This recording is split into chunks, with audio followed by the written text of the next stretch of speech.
Bem, queridos, nós estamos estudando o livro do Gênesis, estamos no capítulo 42, e nesse capítulo 42 nós já iniciamos ele, e falando sobre a verdadeira reconciliação. A verdadeira reconciliação. E quando falamos de verdadeira reconciliação, você já teve uma desavença com alguém? E quando pensamos em uma desavença, você foi maltratado por alguém, você foi ferido por alguém, e você se reconciliou com essa pessoa, você conseguiu se reconciliar? Como que está você? Porque eu vejo que quando a Bíblia traz algo para nós precisamos olhar para as nossas vidas e nós precisamos ver como que eu estou vivendo e agora aplicar essa palavra à nossa vida. Porque ela não é a Bíblia, não é apenas um livro de história que eu vejo a história e acabou. Não, ela é um livro pedagógico, ela é um livro didático que nos ensina e que nos mostra como nós devemos agir aqui. Eu tenho certeza que quase todos nós fomos decepcionados por algumas pessoas, fomos vendidos de alguma forma, fomos injustiçados de alguma forma, e muitas vezes nós então guardamos isso em nossa vida, em nosso coração, e carregamos isso por muito tempo. E também não se engane, porque muitas vezes a pessoa fala assim, quem lembra é só quem sofreu. É só quem sofreu a agressão. Mas quando a gente olha para a palavra do Senhor, a gente vai ver que não, o outro também lembra. O que nós observamos é que no caso de José, passam-se mais de 20 anos, e a gente vê que eles então estavam distantes, eles nem sabiam mais como estavam José, mas quando a circunstância se complicou, eles sentiram. E viram a mão de Deus está pesando sobre nós. Todos aqueles 10 irmãos, melhor dizendo, aqueles 10 irmãos, eles sabiam o que tinha acontecido, mas eles guardaram um segredo entre eles. Guardaram esse segredo de vender o irmão. Guardaram o segredo de que haviam então invejado ele e que tinham mentido para o pai, matado ali um cabrito dizendo que, olha, o seu filho morreu. Nós encontramos isso aqui. E o que a gente observa então, queridos, que tanto de um lado, aquele que sofre a agressão, ele se lembra. E algumas pessoas falam assim, não, quem fez isso não se lembra. Mas também lembra. Pode passar o tempo que for. E quando alguma coisa ruim acontece, e aí a gente vai, nós nos deparamos com esse capítulo 42, onde a gente observa e vemos a reconciliação. Começa-se a reconciliação com os seus irmãos. Mas nós vimos aqui que a verdadeira reconciliação não é apenas eu chegar e dizer eu te perdoo, mas você fica para lá e eu para cá. Isso não é reconciliação. E isso não é perdão. A verdadeira reconciliação, quando nós olhamos aqui para essa história de José, e o que ela quer nos ensinar, ela mostra que a reconciliação verdadeira, ela precisa acontecer o reconhecimento de ambas as partes. A parte que sofreu precisa reconhecer aquele que ama o Senhor. Precisa reconhecer que todas as coisas concorrem para o bem que amam ao Senhor. E se eu amo o Senhor, e se acontece que eu seja injustiçado, que eu sofra alguma agressão, eu tenho que ser feliz com isso. Eu tenho que ficar feliz. Eu tenho que me alegrar quando sou injustiçado. E aí o que a gente observa, que José nada tinha feito, mas ele também, porque para haver reconciliação, os dois lados precisam reconhecer. Precisa reconhecer que Deus está moldando alguma coisa na vida dele, que Deus tem um propósito na vida dele, e que a vontade de Deus é boa, é perfeita e agradável. Mesmo que José teve que passar ali por seus longos 13 anos, como alguém que ninguém via, mas Deus estava vendo ele. Algo importante, como Deus está te vendo? Deus está te vendo você como José, que não deve nada, ou Deus está te vendo você como alguém, como os irmãos de José, que estão escondendo algo? Que estão escondendo. Mas você também não esquece. Você fez alguma coisa, você sabe que você fez. Você cometeu algum pecado, você sabe. Você cometeu alguma falha, você sabe. E o que vemos aqui, que o primeiro ato, então, para a reconciliação, é o reconhecimento. O reconhecimento da falha, do pecado, da falta. E do outro lado, José também. José teve que reconhecer que era Deus que levou ele ali. Foi Deus que fez com que ele fosse maltratado, invejado. Então precisa ter o reconhecimento das duas partes. Porque se uma parte só reconhecer, não tem reconciliação. As duas partes precisam reconhecer. E quando a gente olha aqui, e a gente observa claramente que José reconheceu, quando termina o capítulo 51, no versículo 50, a gente observa até o 52, a gente observa claramente que José dá o nome aos seus filhos, e José, nesse momento, ele está dizendo publicamente para todos, olha, eu agora creio, e eu tenho certeza que é Deus que me colocou aqui. E agora eu tenho certeza que assim como veio esses 7 anos de muita fartura, vão vir os anos de seca, e com certeza os meus irmãos vão vir até aqui comprar alimento. O meu pai vai vir para cá. E eu vou poder abraçar o meu pai. Eu vou poder abraçar os meus irmãos. Então, quando termina o capítulo 51, a gente vê que José já reconhece isso. Ele se alegra. Ele tira, então, todo aquele rancor que ele tinha, toda aquela mágoa que ele tinha. Ele não tem mais, porque agora, de fato, ele sabe que Deus está dirigindo a vida. Deus está dirigindo os seus passos. E ele tem a confiança disso. Mas agora, por outro lado, os seus irmãos estavam vivendo como se nada tivesse acontecido. Muitas vezes nós somos muito parecidos com os irmãos de José. Cometemos um pecado contra alguém, ou até mesmo contra Deus, e fazemos-nos esquecido, mas essas lembranças sempre vêm.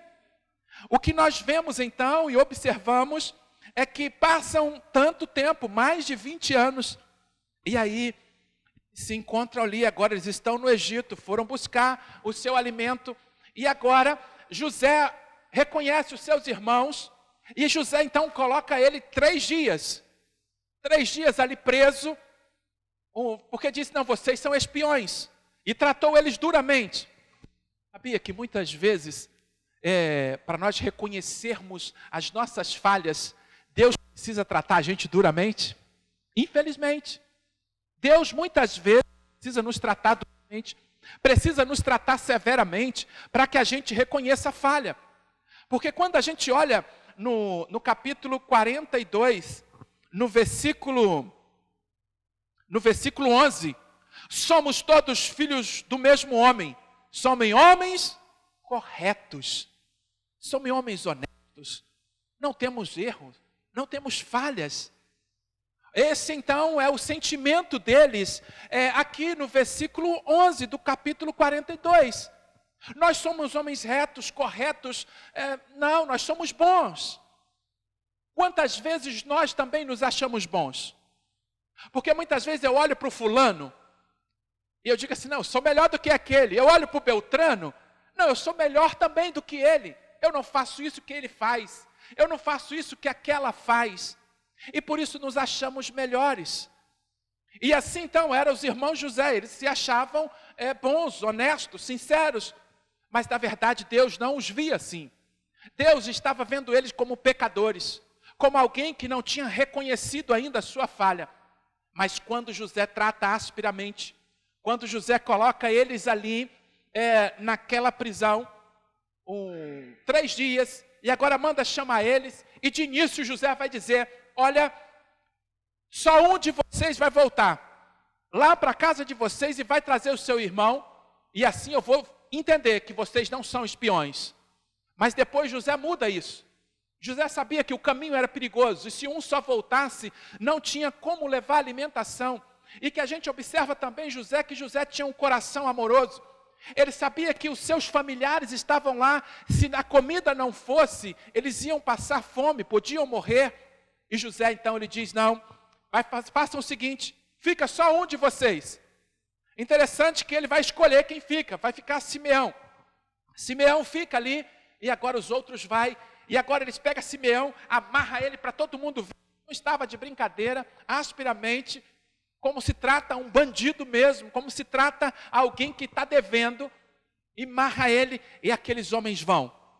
Eles vão com o seu coração pesarosos, mas interessante que antes de ir, antes de ele amarrar, a gente observa que agora, eu falei domingo passado que começa-se a reconciliação.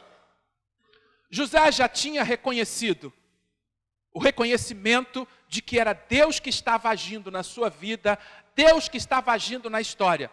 Mas agora também, a gente observa no capítulo 42, do versículo 21, que agora é o momento dos seus irmãos reconhecerem também a sua falta. E agora no versículo 21 do 42 vai dizer, então disseram uns aos outros, na verdade, nós somos culpados com respeito ao nosso irmão, porque vimos a sua angústia de sua alma, quando nos rogava, e não quisemos atendê-lo, e por isso que esta angústia está vindo sobre nós. Olha só, ele está reconhecendo que Deus está tratando deles. Ele reconhece a falha.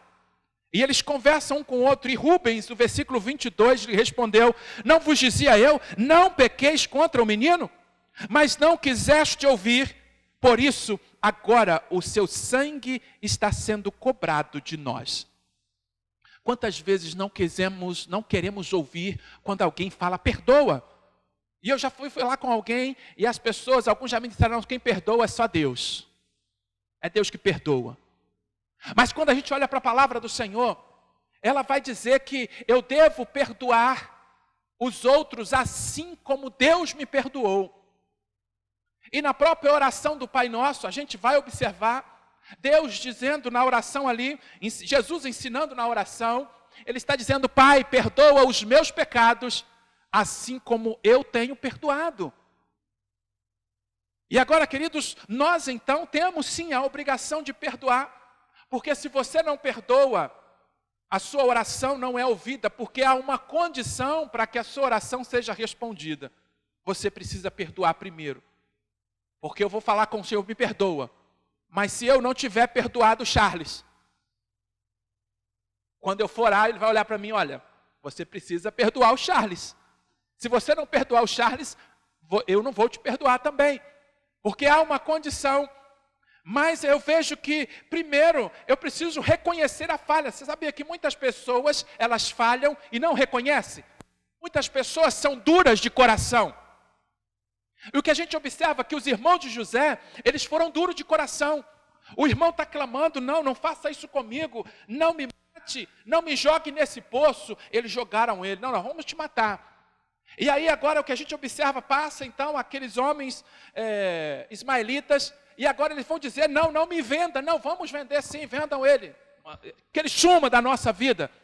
Muitas vezes nós fazemos assim com pessoas. Mas eu quero que fulano suma da minha vida, eu não quero nunca mais ver. Se eu perguntasse aqui, você já matou alguém?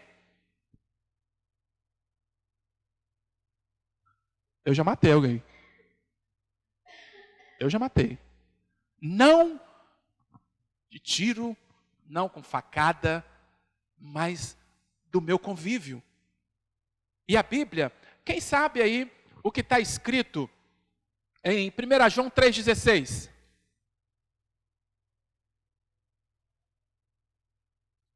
Todo aquele, aí é o 15, esse é o 15.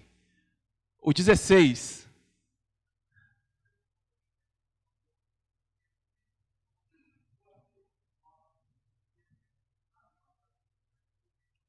Que devemos dar a nossa vida pelos irmãos. Você tem coragem de dar a vida por qualquer um? Alguém, quem está do seu lado aí, na sua frente, talvez quem está do seu lado é um parente seu, e talvez você tenha coragem, mas olha para outra ala. Olha para outra ala que você teria coragem de dar a sua vida por alguém que está aí na outra ala? Porque está junto de você e talvez seja parente. Você teria coragem? Mas agora vamos lá. Quem aqui já teve ódio de alguém? Quem já teve ódio de alguém? Pode levantar as mãos. Quem já teve ódio de alguém? E aí, só isso? Eu sei não, acho que vocês estão mentindo, hein? Será que é isso mesmo? Não, acho que vocês estão mentindo, hein? A mentira também não é legal. A mentira também não pertence a Deus. Então, o que a gente observa que muitas vezes, quando alguém nos faz o mal, a gente dá um ódio daquela pessoa. A pessoa que faz o mal a gente, a primeira atitude da gente, a primeira reação é revidar, e agora não, eu odeio aquela pessoa porque ela me fez o mal.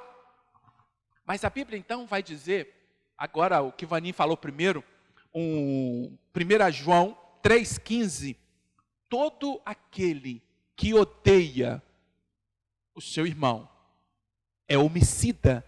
E ele vai dizer, e nenhum homicida tem a vida eterna em si. Então, se você odeia alguém, e muitas vezes a gente mata mesmo. Eu vejo pessoas falando, não converso com aquela pessoa. Aquela pessoa para mim morreu.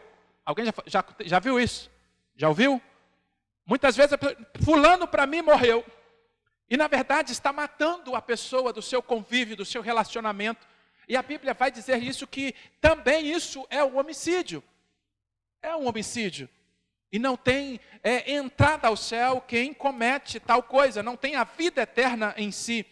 Então, queridos, o que a gente observa, que todos os irmãos de José eram homicidas.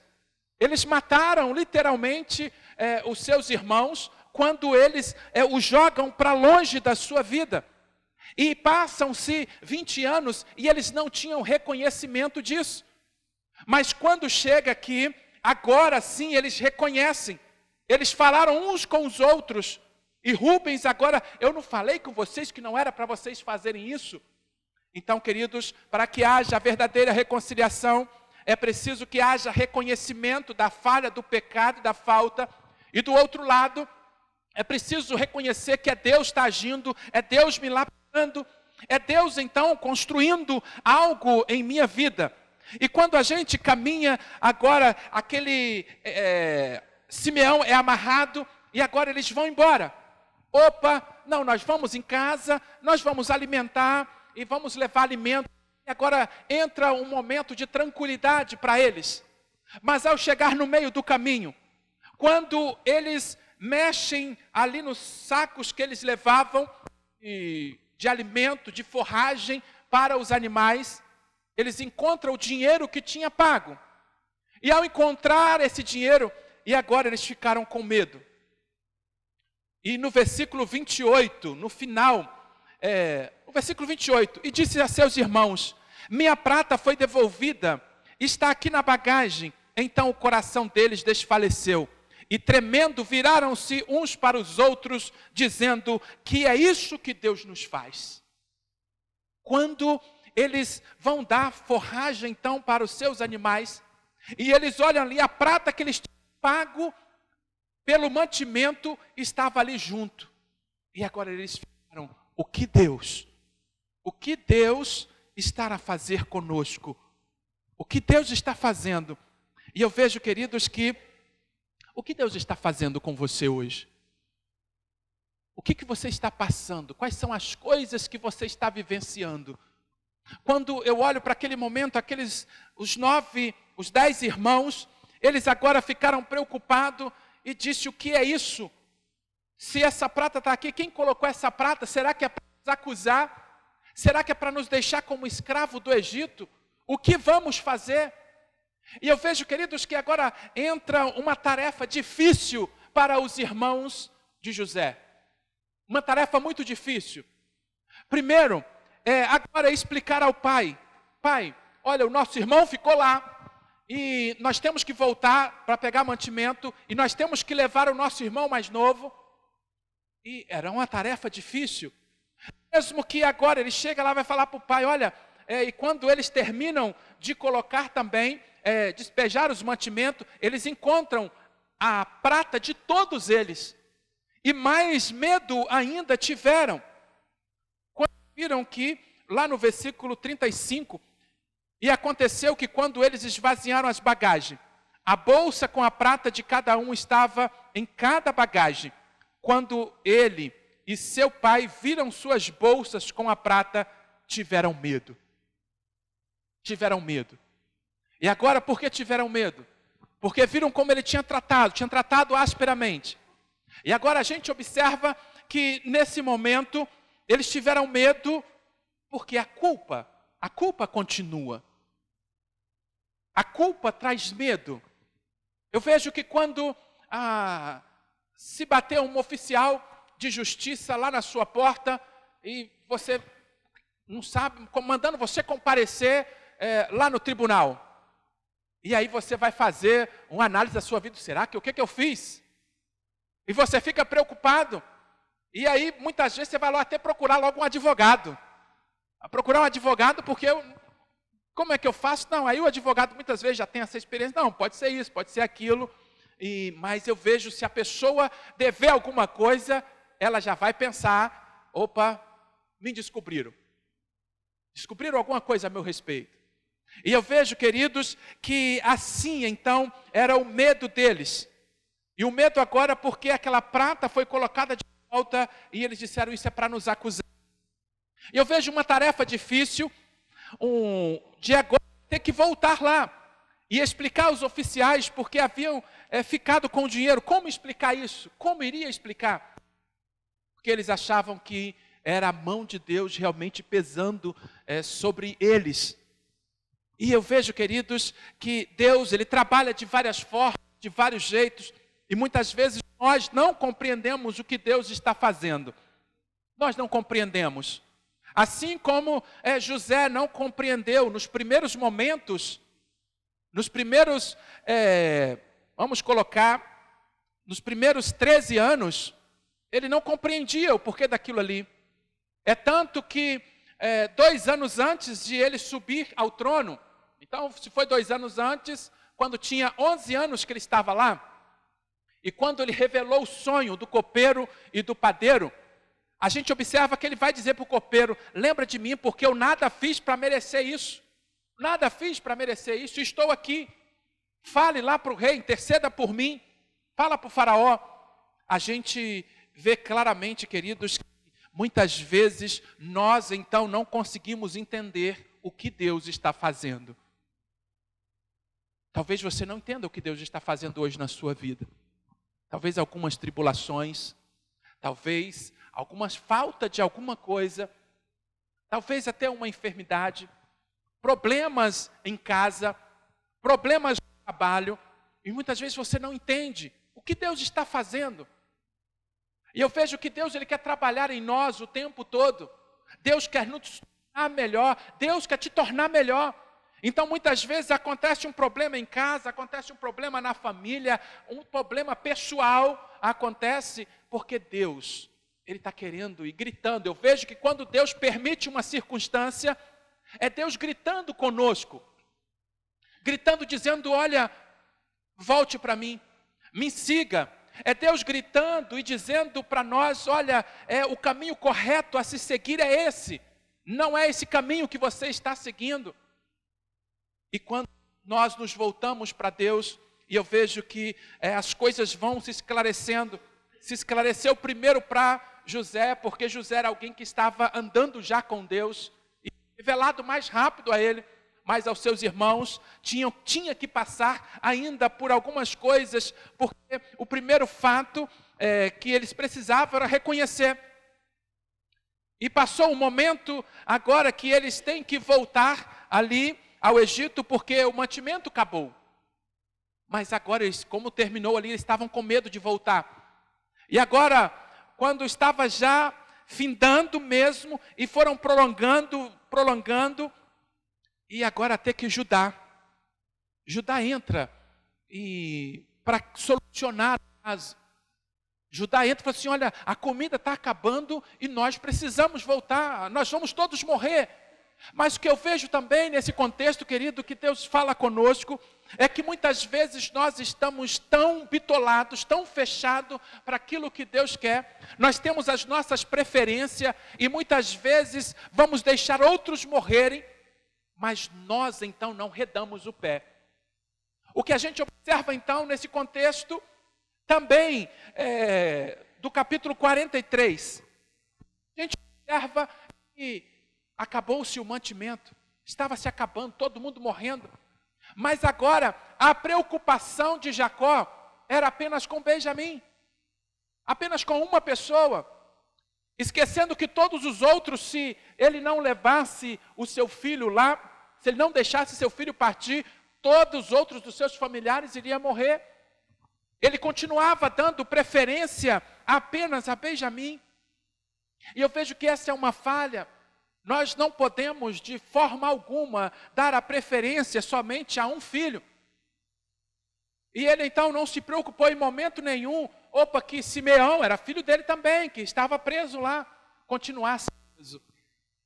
Ele agora também não estava observando o problema, a fome estava ali, as coisas estavam tudo acabando, mas ele agora está parado.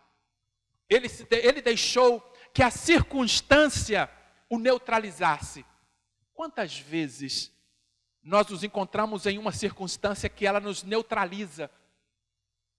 Jacó estava neutralizado, ele não sabia o que fazer, ele não sabia como agir, ele estava neutralizado. E eu vejo, queridos, que muitas vezes acontece isso conosco. Uma circunstância, um problema, uma situação nos paralisa. Nós não sabemos o que fazer, não sabemos como agir. Mas Deus, ele sempre tem a solução. Agora Judá ele se levanta e vai falar algo correto, porque antes disso, a gente vai observar que Rubens ele fala, não, olha, nós vamos lá, vamos levar Benjamim, mas se eu não voltar com ele, você mata os meus 2 filhos. O que isso ia resolver? Jacó ia matar 2 netos? O que isso ia resolver? Pelo contrário, isso traria, então, mais sofrimento ainda. Mas Judá, o nome de Judá quer dizer louvor. O nome de Judá, e a gente observa que é de Judá que vem o nosso Senhor Jesus Cristo, Salvador. E a gente observa que quando os irmãos quiseram matá-lo, no capítulo 37, no versículo 28, a gente vai ver claramente que foi a ideia de vender José, foi de Judá. Judá falou assim, não vamos matar o nosso irmão, vamos vendê-lo. E a gente vê que Deus, então, usando Judá. E agora, de novo, nesse momento de conflito, nesse momento de tensão, Jacó estava fechado para o que deveria fazer. Jacó, ele falha também, porque ele não ora ao Senhor, ele não busca ao Senhor como outras vezes. Ele orava, buscava o Senhor, o que eu devo fazer? Jacó não faz isso. Muitas vezes nós, então, em uma circunstância, nós estamos tão fechados e pelos problemas, pela circunstância, olhando para baixo e não oramos ao Senhor, não buscamos ao Senhor, e não sabemos o que caminho tomar e não buscamos o Senhor. Isso é uma falha. A gente vê aqui uma falha, então, em Jacó nesse contexto, mas Judá, que é porque o Salvador, vem aí dessa tribo, e a gente observa que tanto no capítulo 37, no versículo 26, quando ele diz, não mate, eles venderam, Deus então, usando Judá, e agora novamente, no versículo 8, a gente observa, então Judá disse a Israel, meu pai, envia o rapaz comigo, nós nos levantaremos e iremos, para que sobrevivamos e não morramos, nem nós, nem tu, nossos filhinhos. Alguém então se levanta. Eu vejo que muitas vezes Deus levanta alguém na própria família. Deus pode levantar até alguém de fora para nos falar palavras de direção, para nos direcionar. Deus é aquele que nos ama, Deus não quer que a gente fique confundido. O inimigo quer confundir, o inimigo quer nos matar. Mas Deus é aquele então que entra com a providência na hora certa, no momento certo. E aí a gente observa aqui agora que faz parte, isso também faz parte da nova conduta, mudança de atitude. Porque para que haja uma verdadeira reconciliação, é preciso mudança de atitude. Além de reconhecer a falha, precisa mudança de atitude. O que a gente observa aqui então, que agora Judá tem uma mudança de atitude. E ele vai dizer, eu serei responsável por ele. Tu o cobrarás de mim. Se eu não o trouxer de volta a ti e não colocá-lo na tua presença, serei culpado para sempre diante de ti. Se não tivéssemos demorado, certamente já estaríamos voltando. Olha só, algo interessante. Primeiro, a disposição. Ele se coloca como responsável agora pelo seu irmão mais novo. Ele se coloca responsável. E agora também, ele vai dizer, olha, se nós tivéssemos, já estamos voltando. Sabia que muitas vezes Deus tem bênçãos para nós, mas nós demoramos muito. Demoramos a perdoar. Demoramos a reconhecer a nossa falta, a nossa falha. Demoramos mudar de atitude. E aí a bênção não chega, a vitória não chega. Nós estamos estudando e domingo próximo, vamos estar falando a respeito de vencendo o passado. E uma das coisas que estudamos ali, a gente vai observar que quando não perdoamos, nós damos lugar para o inimigo, nós damos vantagem para o inimigo. E eu vejo que muitas vezes nós damos vantagem para ele. Quando eu não reconheço o meu erro, eu estou dando vantagem para o inimigo. Quando eu não mudo de atitude, eu continuo o mesmo, eu também estou dando vantagem para o inimigo. Porque é preciso mudança de vida, mudança de atitude.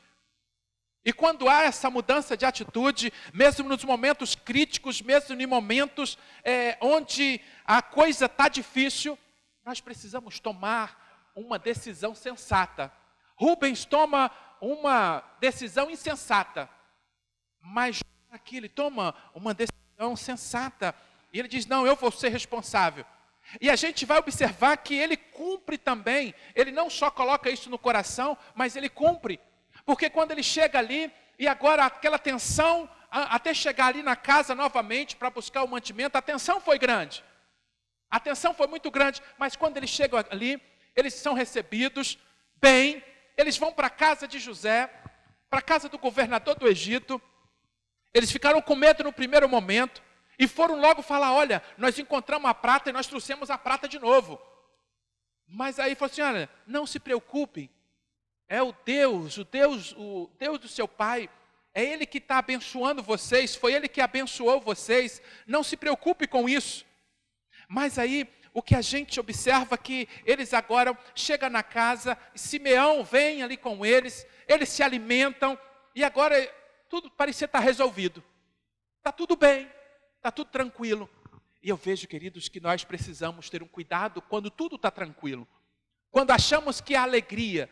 A gente observa que ali agora eles vão comer, eles vão festejar, mas a coisa não estava do jeito que eles pensavam.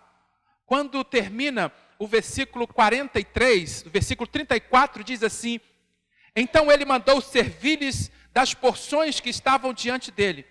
Mas a porção de Benjamim era 5 vezes maior do que dos outros. Então beberam e festejaram com ele. Olha só, festejaram tudo ali, estavam todos alegres. Opa, graças a Deus, Deus abençoou. Opa, agora vamos voltar para casa. Voltaram felizes. Mas eles precisavam ainda passar por algo mais difícil. Para que aquilo que ele falou com os pais, com o pai deles, que agora eles de fato cumprissem.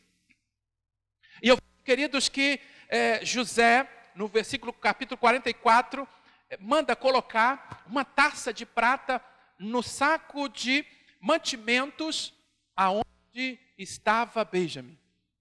E agora, quando eles pegam a distância, manda os seus homens atrás, e ao chegar ali, e agora ele vai procurar em todos, começa do mais velho até o mais novo, e quando chega, interessante que antes disso ele fala assim, não, quem tiver, porque eles tinham a certeza que ninguém tinha pego nada, pode matar, com quem estiver pode matar, e todos nós vamos ser seus escravos.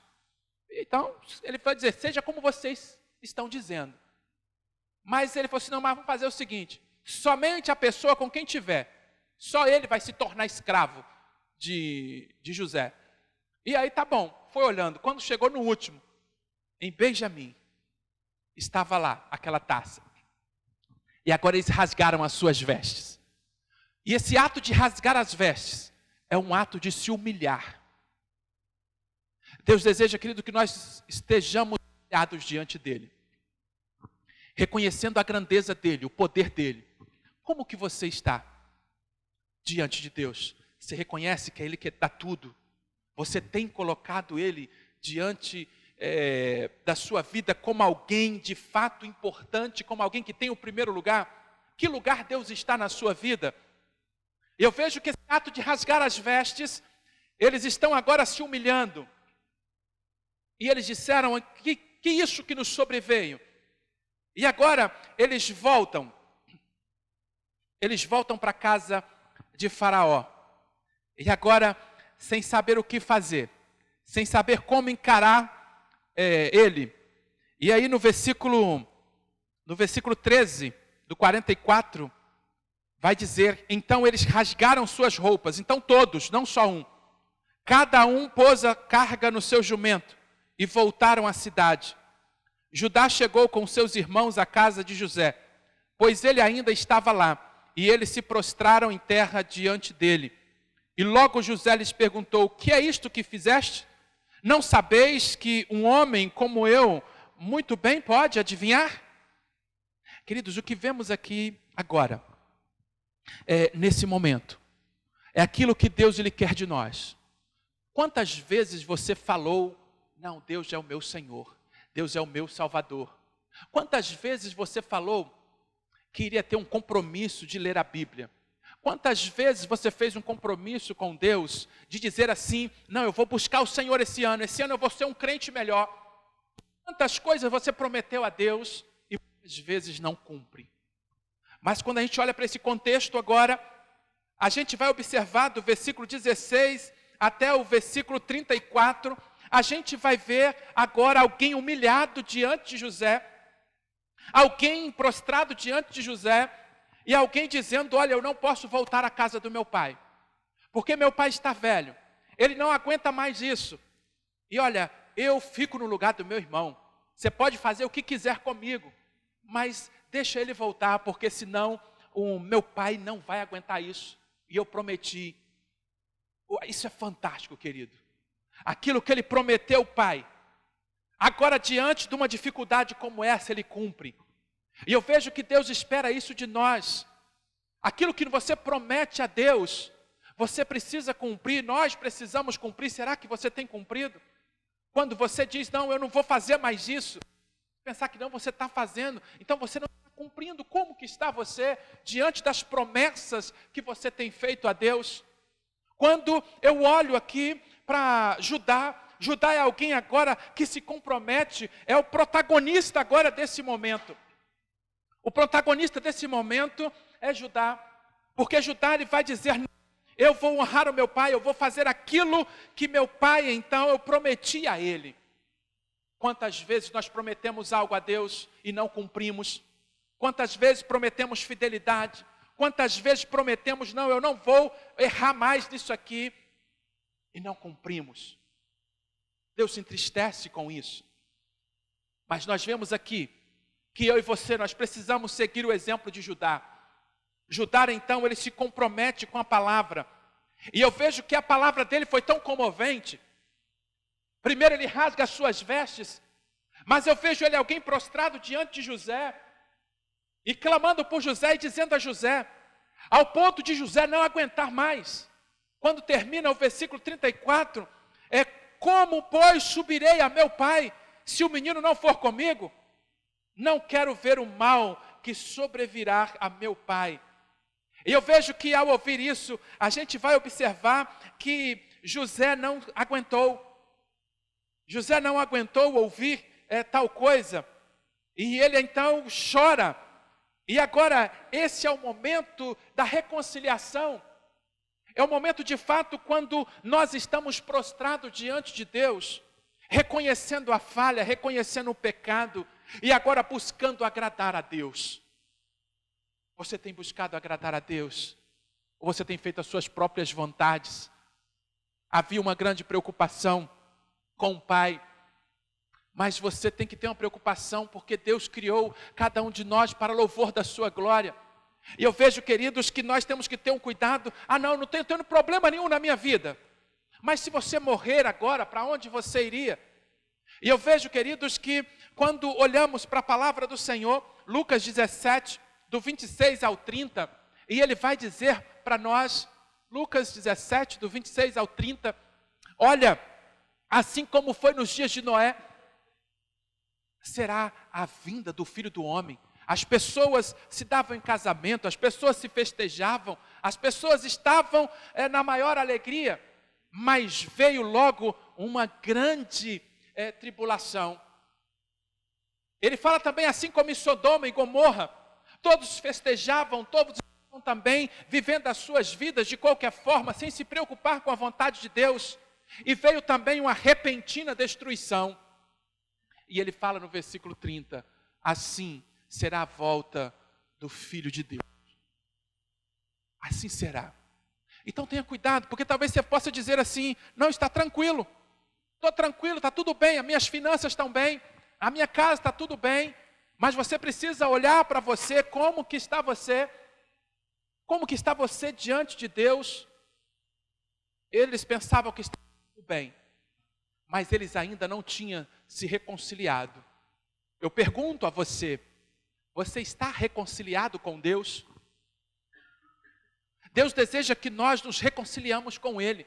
Cristo morreu por isso, para que nós, quando olhamos então, claramente, a palavra do Senhor vai dizer que o pecado fez separação entre Deus e o homem. Isaías 59 vai mostrar isso. Olha, os vossos pecados fazem separação entre vós e vossos Deus, e o nosso Deus. E ele vai dizer, olha, as mãos dele não estão encolhidas, para que não possa abençoar, os seus ouvidos não estão tampados, para que não possa ouvir. Mas os vossos pecados, a vossa iniquidade, fazem divisão. E eu vejo, queridos, que o pecado em si, a partir de Adão, fez isso, separou o homem de Deus. Mas em Jesus, Jesus é aquele que reconcilia o homem para com Deus. E Ele deseja então que todos nós estejamos reconciliados com Deus. Mas para que você esteja reconciliado com Deus, você precisa reconhecer que é um pecador. Você precisa reconhecer. Quem ainda não reconheceu que é pecador, não está reconciliado com Deus. Quem ainda não reconheceu quem Jesus é, Ele é aquele que tira o pecado do mundo. Quando João viu Jesus ali, 1:29, João 1:29, eis o Cordeiro de Deus que tira o pecado do mundo. Então eu tenho que reconhecer que só Jesus, eu sou um pecador, só Jesus pode tirar esse pecado, então só Ele pode reconciliar. E a gente vai observar em 2 Coríntios 5:20, ele vai dizer, irmãos, olha, exorto-vos que vos reconcilieis com Deus. Nós precisamos estar reconciliados com Deus. E é Deus que vai mudar. Talvez você está dizendo assim, eu não consigo perdoar, eu não consigo de forma nenhuma vencer o pecado. Mas quando você se rende à vontade de Deus, os seus irmãos, os irmãos José, eles se renderam à vontade do Pai. Eles se renderam à vontade do Pai. Não fizeram mais a sua vontade. E eu vejo que é isso que Deus deseja, que nós estejamos rendidos à vontade de Deus. E a primeira vontade de Deus registrada em 1 Timóteo 2, no versículo 4 e 5, ele vai dizer, isso é bom e agradável diante de Deus, que todos os homens, né, cheguem ao conhecimento, sejam salvos e cheguem ao conhecimento de Deus. Essa é a vontade de Deus, que todos sejam salvos. Essa é a primeira vontade de Deus para a vida do homem. Mas para que eu possa estar então reconciliado com Deus, através de Jesus, só Jesus que pode fazer isso, mais ninguém. A igreja aqui, essa igreja não pode fazer isso. Eu não posso fazer isso, pastor nenhum, religião nenhuma pode reconciliar o homem a Deus.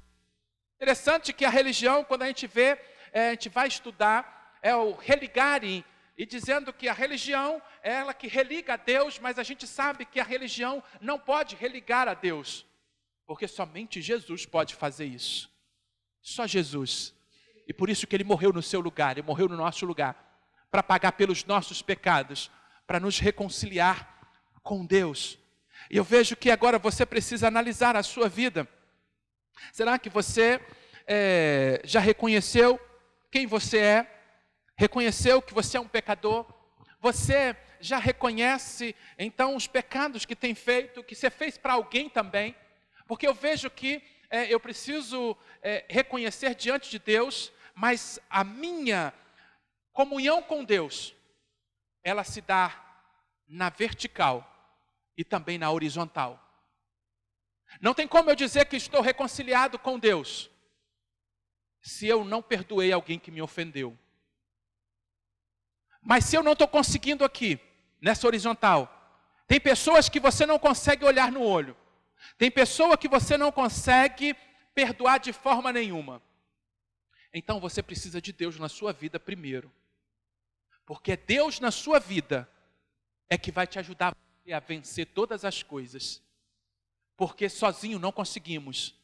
Mas é com Deus em nós, Jesus em nós. Ele quer morar no seu coração, Ele quer morar na sua vida. Mas para isso você agora, diante dele, você precisa reconhecer, não, eu sou um pecador. Mas também reconheço que o Senhor é o meu Salvador. E se você convidar Ele, Senhor, entra aqui na minha vida, entra no meu coração. Ele vai ouvir a sua oração. E você vai estar reconciliado com Ele. E esse é o desejo de Deus, que todos sejam salvos, que ninguém seja condenado. E eu vejo que Deus se entristece quando vê o homem agindo e vivendo de qualquer maneira. Porque a vontade de Deus é que todos sejam salvos. Se você morresse agora, nesse momento, para onde você iria? Para onde?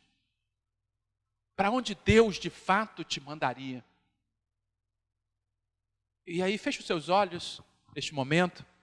Analise a sua vida. Quando falamos aqui que a verdadeira reconciliação, ela precisa partir do reconhecimento. Reconheça quem você é. Reconheça as coisas que você fez. Talvez você não fez nada contra ninguém. Mas só o fato de nascer, nós já nascemos pecadores. O salmista no Salmo 51, ele vai dizer, em pecado me concebeu minha mãe. Então somos pecadores. A Bíblia, em Romanos, no capítulo 5, ela vai dizer que por um homem, versículo 12, por um homem entrou o pecado no mundo, e esse pecado passou a todos os homens. Romanos 3, 23, ele vai dizer então que todos pecaram, e destituídos então estão da glória de Deus. E agora, em Romanos 6, 23, ele vai dizer, pois o salário do pecado é a morte, mas o dom gratuito de Deus é a vida eterna. É isso que Deus deseja para você, a vida eterna, uma vida abundante, uma vida perfeita, uma vida completa. É isso que Ele quer para você. Mas Satanás, ele quer nos prender.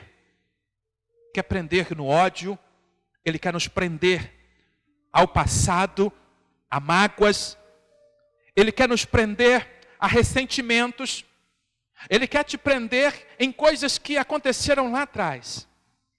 E talvez você não está conseguindo, você não consegue olhar para alguém, você não consegue perdoar. Mas Deus, Ele olha para a sua vida de todos os pecados que você cometeu, e a graça dele te alcança. Ele diz, vinde a mim,